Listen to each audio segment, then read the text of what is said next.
เสียหาย9หลังเหตุไฟไหม้เรือนประชาชนอยู่บ้านทงนครปากเซ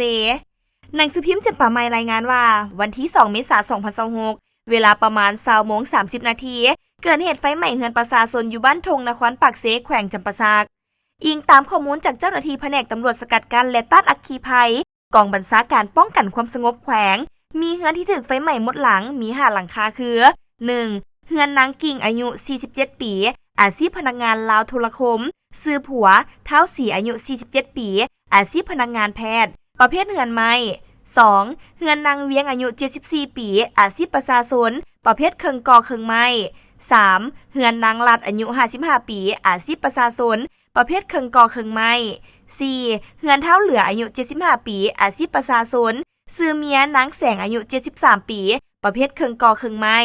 5. เรือนเท้าคำสีสวัสดิ์อายุ73ปีอาชีพค้าขายประเภทเครื่องกอเครื่องไม้นอกจากนี้ยังมีเรือนที่ถูกไฟลวก4หลังคาคือ 1. เรือนพักแสงอัมพรของเท้าเหลือประเภทเรือนกอ2ชั้น 2. สังเกือนางกี้อายุ45ปีอาชีพค้าขายสัญชาติเวียดนามประเภทเรือนกอ2ชั้น 3. เรือนนางสันอายุ45ปีอาชีพค้าขายซื้อผัวเท่ายุ่งอายุ50ปีอาชีพค้าขายประเภทเครื่องกอเครื่องไม้ 4. เรือนคนเวียดบ่ฮู้ชื่อประเภทเครื่องกอเครื่องไม้ส่วนสาเหตุและผลเสียหายยังอยู่ในขั้นตอนการเก็บกำข้อมูลของเจ้าหน้าที่ถ้ามีความคืบหน้าจะรายงานให้ทานได้รับทราบตื่นภายหลัง